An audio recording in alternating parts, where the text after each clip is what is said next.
city of London was founded by the Romans in 43 AD as Londinium. By the 3rd century, the city had a population of over 50,000, largely due to its location as a major port city.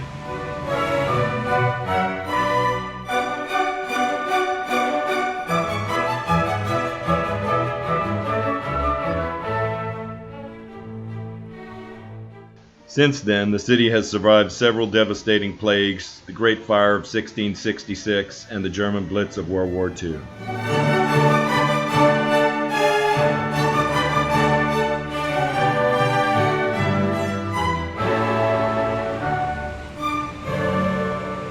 During the Blitz, most of London's children, including my father and his sister, were evacuated to the countryside to stay with family or friends.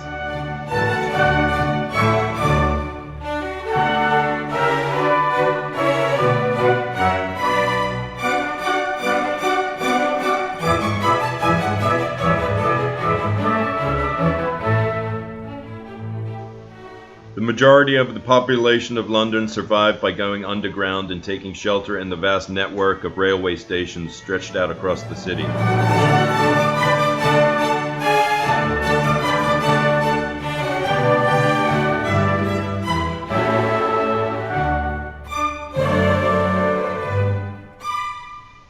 In 1940, the Battle of Britain took place, a campaign the first of its kind, fought entirely by the air forces, pitting the RAF against the dreaded German Luftwaffe.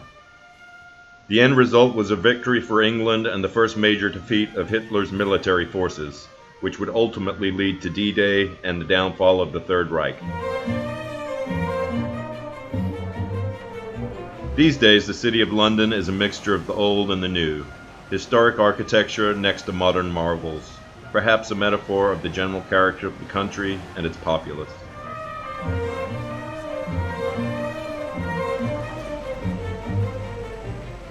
Shaftesbury Avenue, the beating heart of London's theatre district, located next to Soho, London's Chinatown.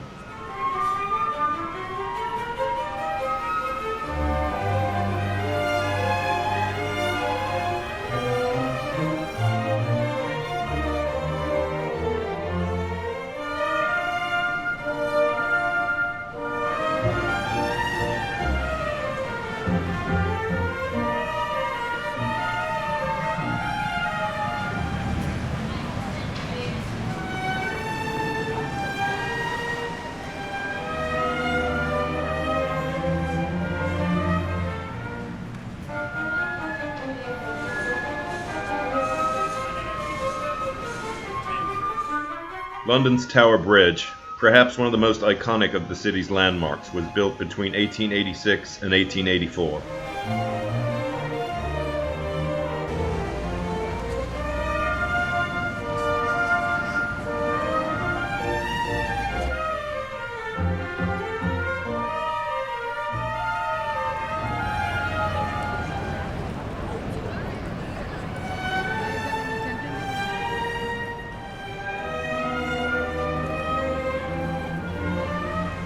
As I wander the streets, I'm overwhelmed by all the history around me and filled with a sense of nostalgia.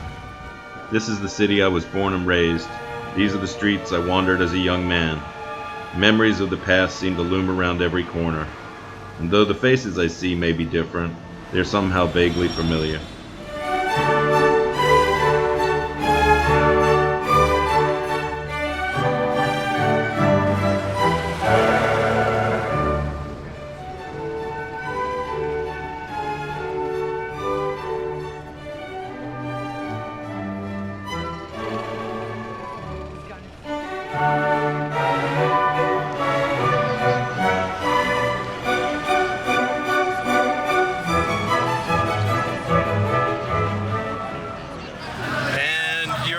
On Boris Johnson and Donald Trump.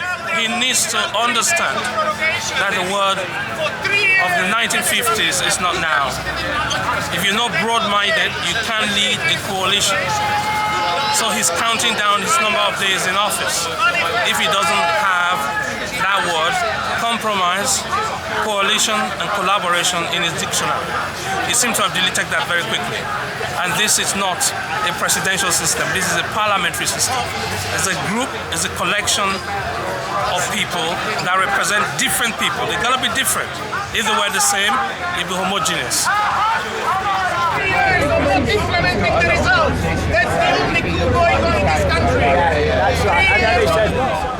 Well, there was a vote to come out, as you know, and 17.4 million people voted to come out, and 16 million voted to stay. So there was a majority of over 1 million. And if democracy is to be upheld, the winner of the vote should be the one that plays the tune, but it wants to be overturned by the loser. And this would be the end of democracy as far as I'm concerned. I'm from Scotland, but I'm here protesting for a free, strong, independent Great Britain. I think that's best served as part of the European Union. I think the only way that we can truly represent our own interests, stand up for ourselves in the globalised world, is to be a part of a strong, free trading bloc that represents the interests of its members fairly and justly. Do you see any correlation or similarities between British and American politics at the moment? Absolutely, and a lot of people far cleverer than me have written an awful lot about that. But Trump and Brexit, I mean, Trump very much came after Brexit. If anything, Hillary Clinton should have taken Brexit as a real warning sign for the mistakes that she was making in her campaign. Maybe if she paid more attention to what was going on over here, some of those mistakes wouldn't have been made.